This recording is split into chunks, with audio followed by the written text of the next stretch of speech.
Hello, I'm Julius Gerstmeyer, trauma surgeon from Germany and current research fellow at Seattle Science Foundation, and here's what's happening this week at Seattle Science Foundation.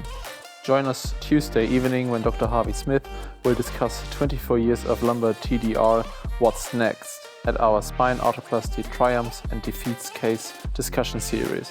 Dr. Kenneth Davis Illingworth from Sinai will be our guest Wednesday. He will present a talk titled Halo Gravity Traction in Pediatric Spinal Deformity at our STED Talk series.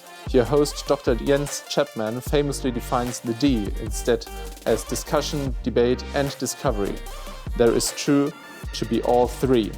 And mark your calendars for February 9th, when we will host our 9th annual Innovative Approaches to Brain Tumor Management course. The design of this conference is to focus on the future of brain tumor therapy with the goal of improving treatment, response rates, outcomes, and overall patient care.